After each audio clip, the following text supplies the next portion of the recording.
If you're like me, you've probably been video editing on a computer that's, well, definitely seen better days. You know the feeling, right? That frustration of trying to create but spending way more time fighting your computer than actually getting work done. Maybe you bought your machine years ago, back in 2016, just like I did, and honestly, it's been a great companion. It's really served me well. It's powered through massive hour-and-a-half long projects, even handled 3D rendering that took days just to export.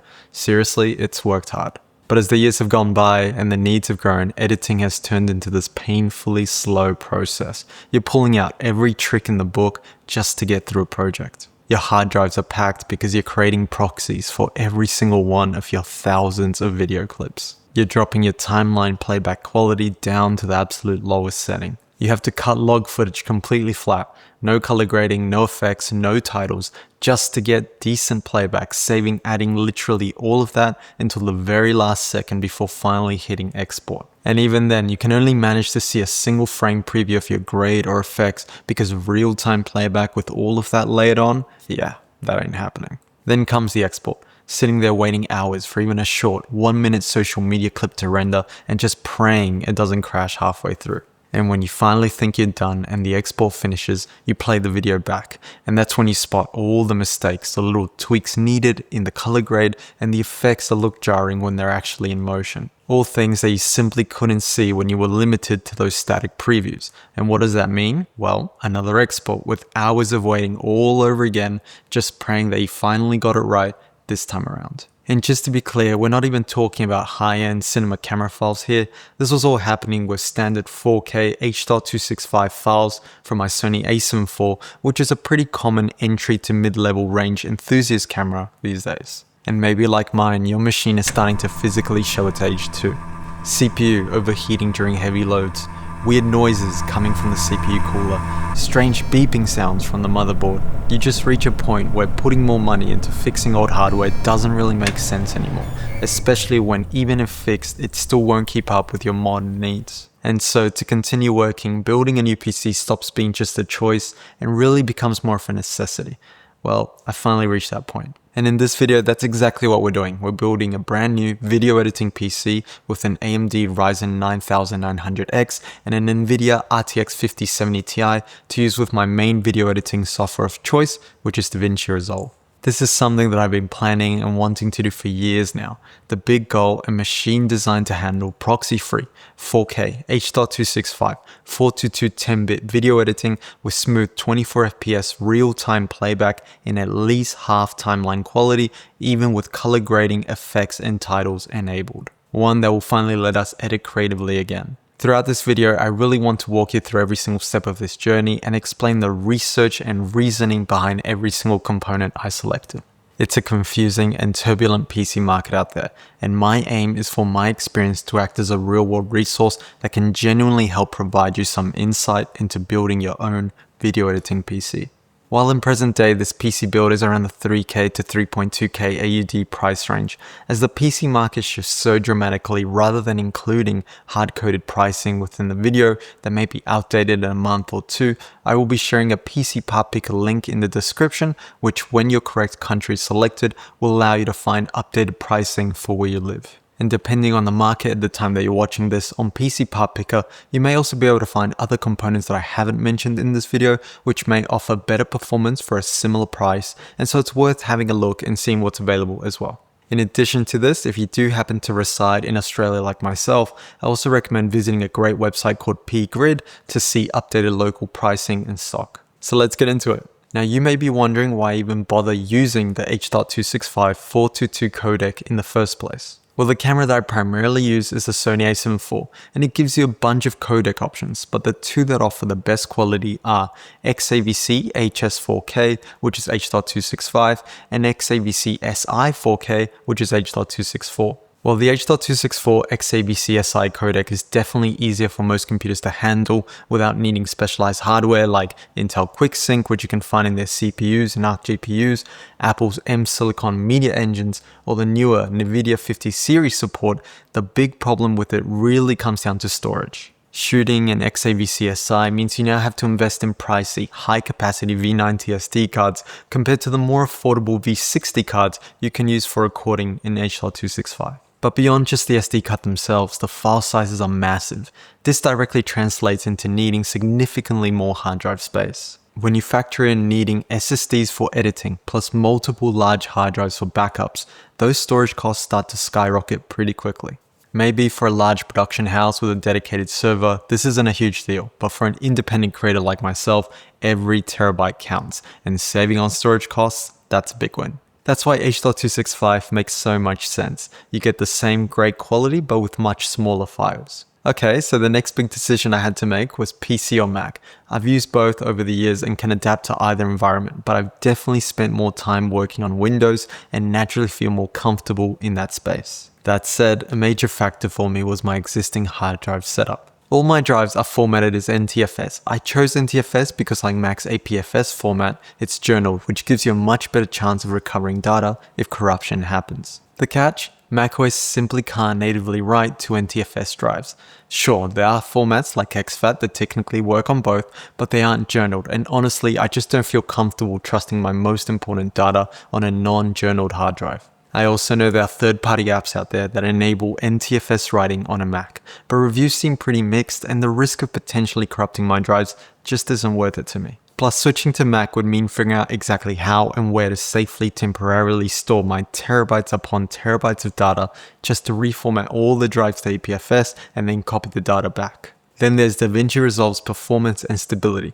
I initially assumed that Resolve would be significantly more stable on macOS, but after digging through the Blackmagic design forums, it seems there isn't actually much of a difference. The Mac version isn't inherently superior or more stable. I've also heard that M-series Macs might offer slightly smoother scrubbing performance with no GPU-intensive effects applied, probably due to that super fast unified memory in their SoC.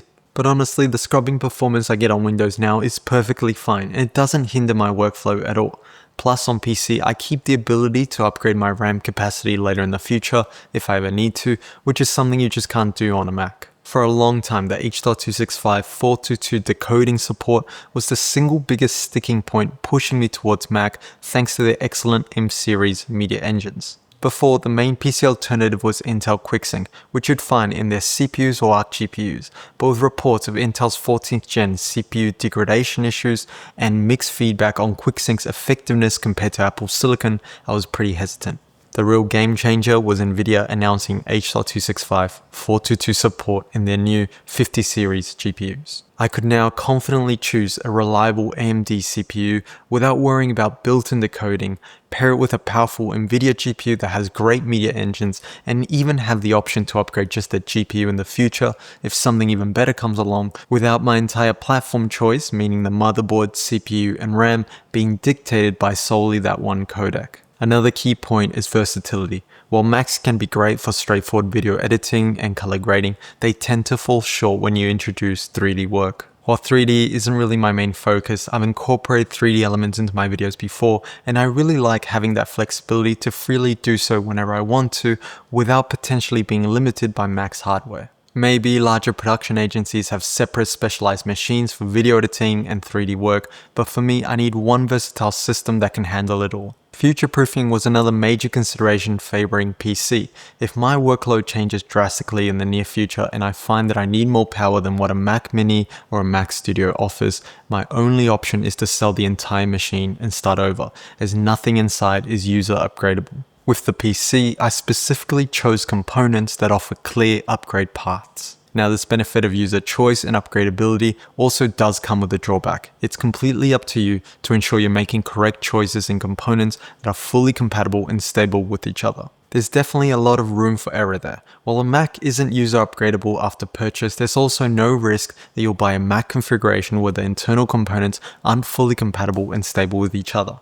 Not to mention that Mac software developers know the exact hardware that their applications will be running on and can more easily optimize and ensure compatibility. Price-wise, once you start speccing up the RAM and SSD on a Mac Mini or a Mac Studio, the cost escalates pretty quickly, often matching or even exceeding a comparable PC build. And also for someone like me who doesn't have a server or a separate NAS, the PC gains an advantage because I can house all my SSDs and hard drives directly inside of the case. With a Mac Mini or a Mac Studio, you'd have to shell out extra for a multi-bay external enclosure of some sort. And while it's secondary, like many of you, I enjoy playing games in my downtime. While Apple is making strides in the gaming world, Windows still offers a much larger range of games and significantly better gaming performance. This new PC has finally let me test out all of those demanding titles that I missed out on over the years, and I'm happy to report that they're all running well at 4K Ultra settings, hitting a smooth 60 FPS, which matches well with my 4K resolution and 60Hz refresh rate monitor. So why did I decide to build my own PC instead of just getting a pre-built one? While researching parts and hunting for deals, I saw a lot of tempting pre-built PC offers pop up,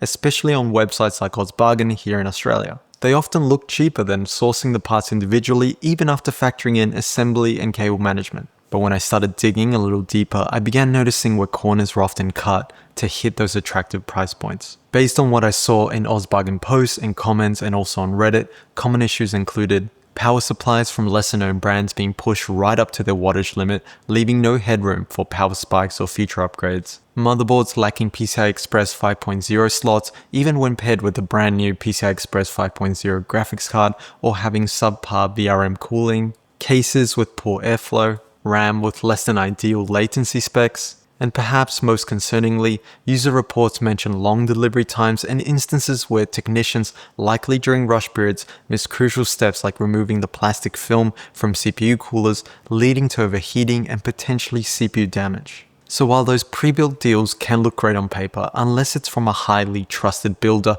and you've personally verified that they aren't skimping on crucial components, I personally felt that building it myself offered better tailored component selection, quality control, and ultimately peace of mind with such an expensive purchase. Alright, let's get into the actual components I chose and more importantly why I chose them. First up, the CPU, the AMD Ryzen 9 9900X. Looking at benchmarks, the 9900X offered really solid performance, specifically for DaVinci Resolve video editing, without being the absolute top tier and top price CPU. The price jump to the 9950X was pretty significant, and I felt that the money would be much better allocated towards the GPU. A huge factor for me was AMD's commitment to the AM5 socket, promising support until at least 2027, maybe even longer. This means that even though I didn't get the fastest CPU available today, I have a clear upgrade path, and in a few years I can upgrade the CPU without needing to upgrade the motherboard. While cheaper, Intel's previous high-end chips like the 14900K had well-documented degradation issues due to heat. Even if those were potentially fixed with BIOS updates, I wasn't comfortable starting with a CPU known for such serious problems. And while Intel's newer chips apparently run cooler, there are reports regarding new memory controller issues popping up. So given Ryzen's current strong reputation for stability, AMD felt like the safer bet for my needs. Also, while older AM5 options like the 7900X were cheaper, they also tend to run hotter. Since I opted for CPU air cooling rather than liquid cooling and live in Australia where summer ambient temperatures can get quite high, choosing the cooler running 9900X felt worth the extra cost for better thermal stability under load. For the CPU cooler, I went with the Thermalright Phantom Spirit 120 SE. I started my research here by looking at Gamers Nexus. Their 2024 cooler roundup highlighted the ID Cooling Frozen A720 as the top performer, but unfortunately it wasn't available locally when I was buying. However, their testing also highly praised the Thermalright Peerless Assassin, which was a 2023 top performer and still very relevant in 2024. Researching the Peerless Assassin further led me to its sibling, the Phantom Spirit, which is similarly priced, and I ultimately settled on the Phantom Spirit because I found a helpful short comparison video that showed the Phantom Spirit actually slightly beating the Peerless Assassin in performance while being similarly priced. I specifically chose air cooling over an all-in-one liquid cooler this time around. As the years passed on my previous computer, the AIO pump failed, creating noise and overheating issues. Plus, there's always that small but potentially catastrophic risk of a leak in a liquid cooler damaging components, and with modern air coolers offering fantastic performance at great prices, it just felt like the more reliable, lower risk option for long-term use. For the motherboard, I chose the ASUS Tough Gaming B850M. My motherboard hunt started by clearly defining the essential features I absolutely needed. Firstly, VRM temperature. I wanted to ensure the motherboard would remain cool under load, especially with a powerful CPU. One of the main things that helps with this is the quality of the power stages on the motherboard. Finding detailed VRM temp reviews can be tricky, but great reviewers like Cleo Yan helped me avoid another board that I was considering due to its reported high temperatures. PCI Express 5.0 was another key factor. Since the 5070 Ti is a PCI Express 5.0 card, I really wanted a motherboard with a matching slot. Many recommendations online point towards cheaper B650 boards with PCI Express 4.0, arguing that the 5070 Ti doesn't fully saturate the Gen 5 bandwidth anyways. While that might be true now, I felt more comfortable pairing a brand new 2025 PCI Express 5.0 card with a native PCI Express 5.0 slot to avoid any potential bottlenecks either now or in the future.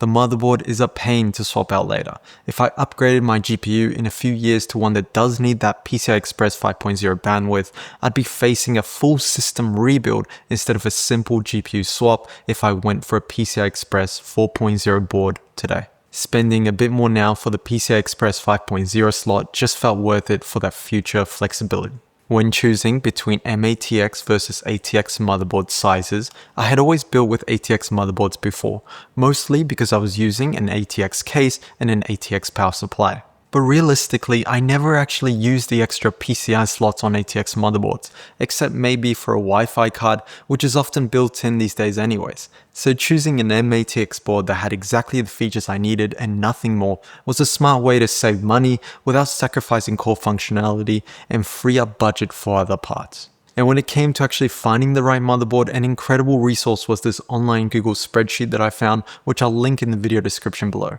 It lists virtually every AM5 motherboard with all of its features in one place, sortable by chipset. This spreadsheet was a huge help in quickly finding the right motherboard with the right features that I was looking for. Initially, some ASRock boards like the B650 Steel Legend looked quite appealing on this list because they had the features I was looking for and at a much lower price point. However, researching on the ASRock subreddit revealed numerous recent serious reports between Ryzen CPUs, especially the X3D chips, and ASRock boards. While my 9900X isn't an X3D chip, the sheer volume of reported issues made me pretty wary, and I ultimately decided to avoid ASRock altogether despite the potential savings. For the memory, I went with the Corsair Vengeance 64GB DDR5 6000 CL30. The overwhelming consensus online was that 6000 MHz speed with CL30 latency is the sweet spot for Ryzen 9000 series CPUs, offering the best balance of speed and stability. Achieving this speed does require enabling an expo profile in the BIOS,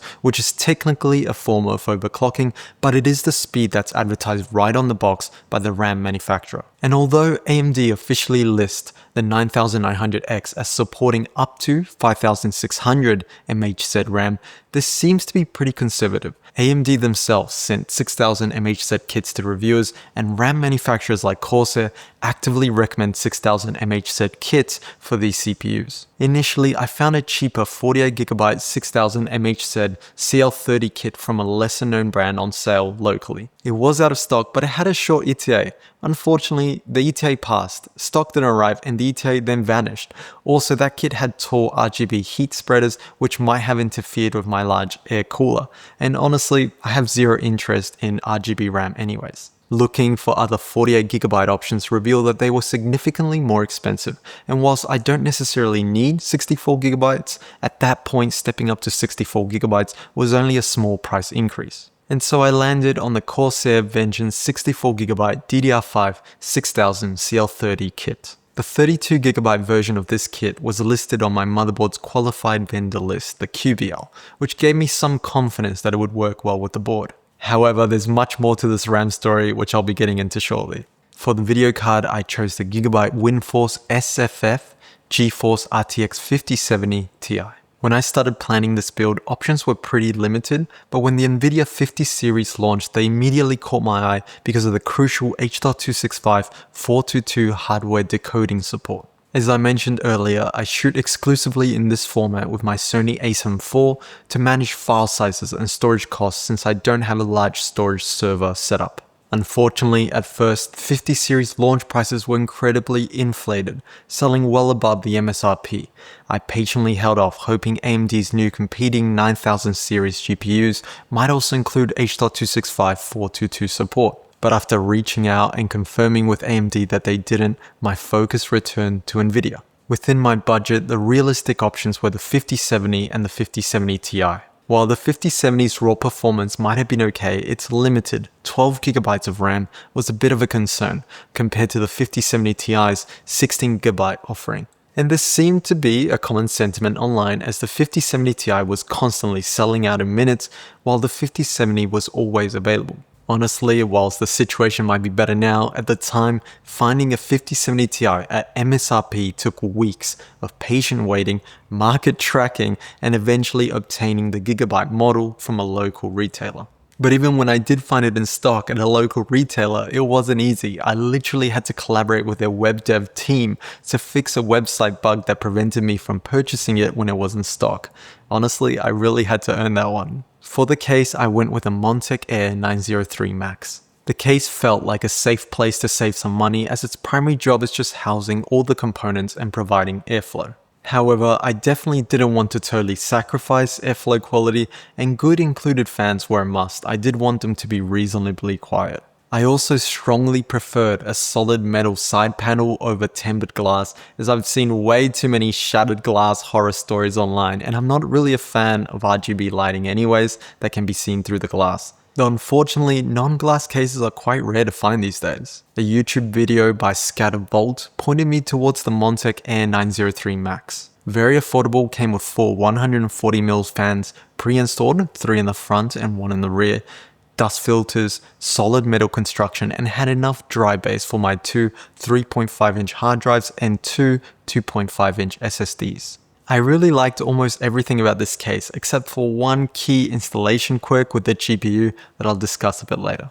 I did also consider smaller ATX cases to match the motherboard, but most were actually more expensive, potentially trickier to build in, had fewer dry base, and possibly worse airflow. So I stuck with the Montech case, which supports both ATX and MATX motherboards. For the power supply, I chose the Corsair RM850X. Experience has taught me one thing: don't cheap out on the power supply. It's not about getting insane wattage that you'll never use, but about ensuring you buy a high quality unit from a reputable brand that can reliably deliver its advertised power and has some headroom for component power spikes. The Corsair RMX series is consistently well reviewed and highly recommended by PC builders, so the RM850X was an easy choice. It's 80+ gold certified and fully modular, meaning I only connect the cables that I actually need, which massively helps with cable management inside of the case. This is also the latest ATX 3.1 compliant model,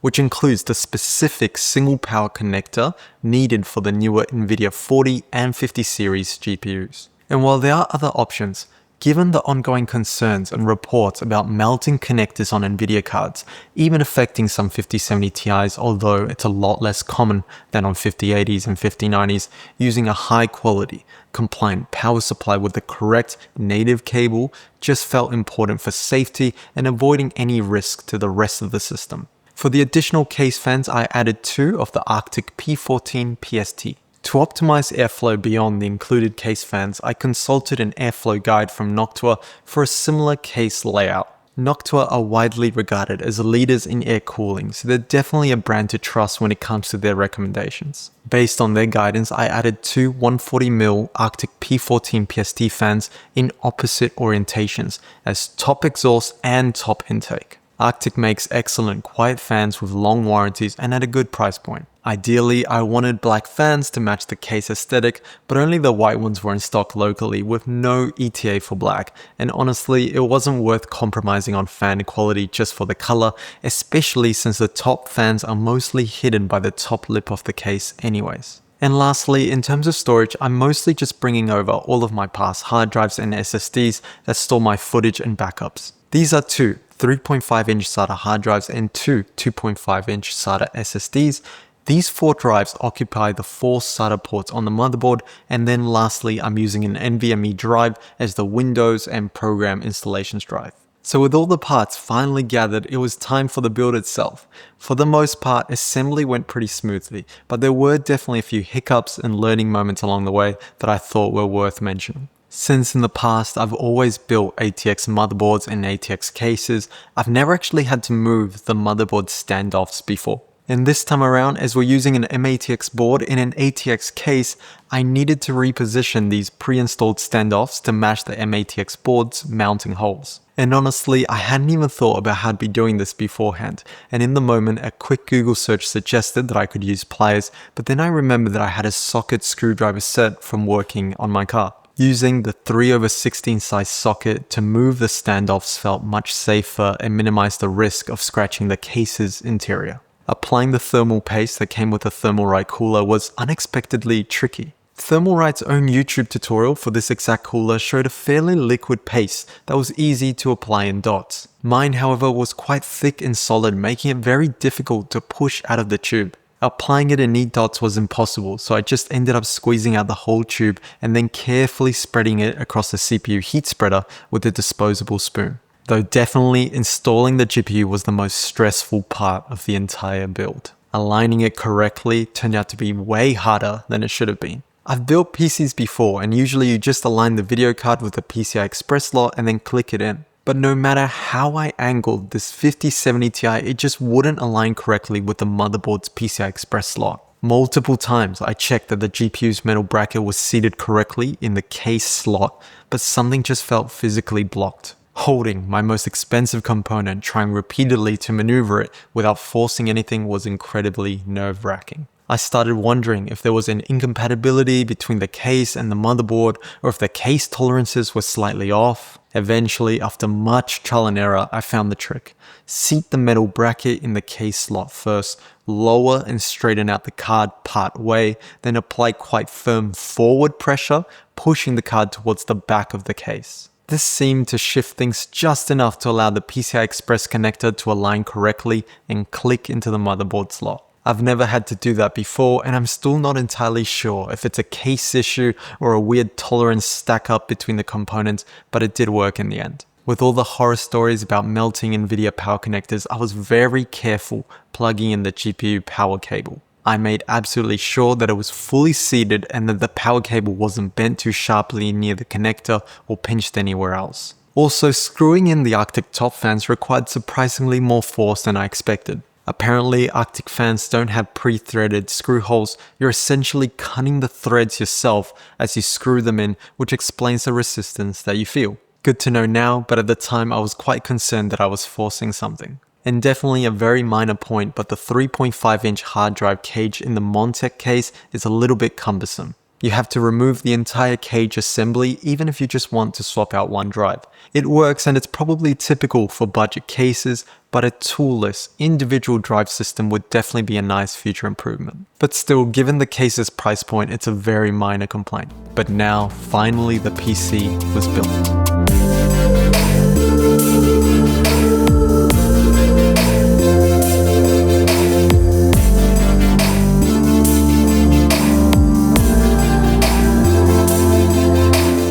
The system booted up, I was able to get into the BIOS and enabled the expo profile for the RAM to run at that target 6000 mHz speed. But that's where the fun began. After installing Windows, I started stability testing, which is quite crucial for a new build. First up, memtest86, which tests the RAM. The first test with the expo profile enabled, which is 6000 mHz, the result, fail.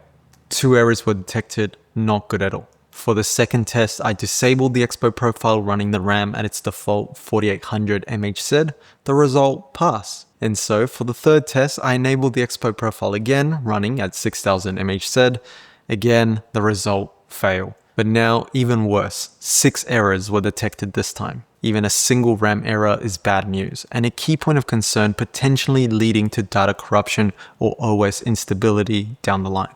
I wanted to further verify these results and ran another memory test, testmem5, using a demanding configuration called Extreme by Anta777.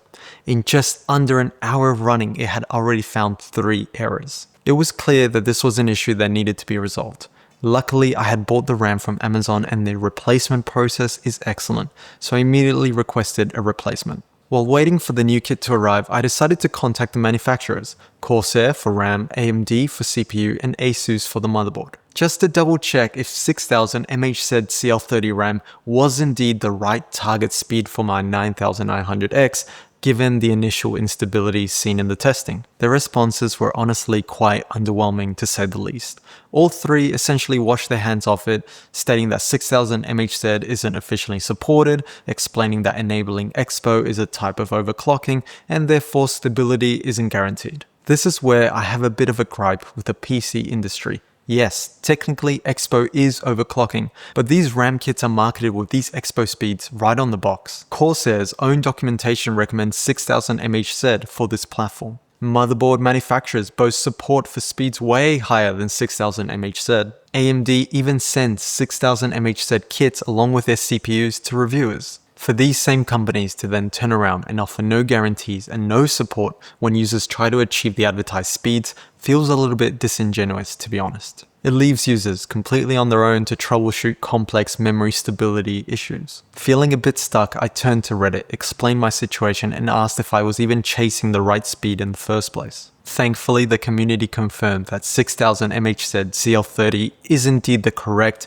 and expected target for a stable Ryzen 9900X system, which really assured me that I was on the right path. Soon after the replacement RAM kit arrived, I installed it, reset the BIOS to default just to be safe, enabled only the Expo profile and ran memtest 86 again. 4 full passes, 0 errors, a result of pass. Huge relief. It confirmed that the issue was simply a faulty initial RAM kit, not something more complex like a problem with the CPU's memory controller or the motherboard compatibility. With the RAM sorted and stable, I ran some other standard benchmarks just to ensure the whole system was performing as expected for its components. 3D Mark and Cinebench 2024 scores lined up well, with results from other users with similar hardware configurations. That was great confirmation that everything was running correctly and at the expected performance. But the ultimate goal, the real test, was video editing performance in DaVinci Resolve, and I'm happy to report that this PC delivers exactly what I had hoped for.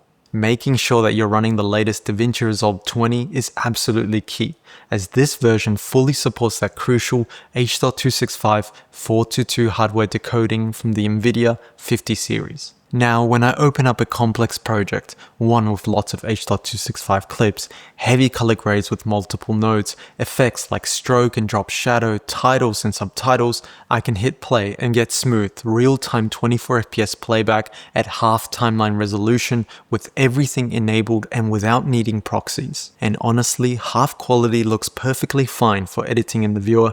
You don't need to be at full quality to make editing decisions. But even bumping it up to full timeline resolution on a 4K timeline, playback is excellent, with only occasional minor stutters on really complex sections with heavy effects or lots of stacked clips. But for projects with lighter grades, less stacked clips and fewer effects, editing at full quality would most likely be flawless. The difference in export times is also huge. That basic 1-minute social media video that took my old PC over an hour to export if it didn't crash, on this new machine, it exported around less than 1 minute and 20 seconds. That's absolutely game-changing for workflow efficiency and saving time. I also had a recent point of comparison that really highlighted the difference. Late last year, my family got a base model M4 Mac Mini. I loaded up one of my typical projects just to see how Apple's latest entry-level system could handle it. The M4 Mac Mini was definitely ahead of my old PC.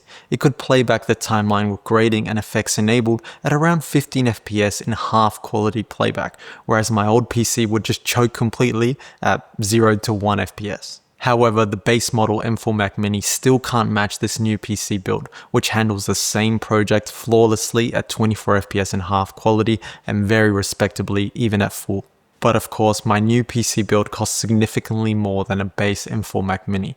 Though for the editing workflow that I have, it is the right tool for the job, and it's validating to see that the extra investment does translate into better performance and it is well worth the money. Also, to provide you guys with another point of reference on the video editing performance of this new system, once the Pugetbench benchmark has been updated to support DaVinci Resolve 20, I'll pin a comment down below with a link to this PC's benchmark results. So there we have it, we've reached the end of this PC building journey.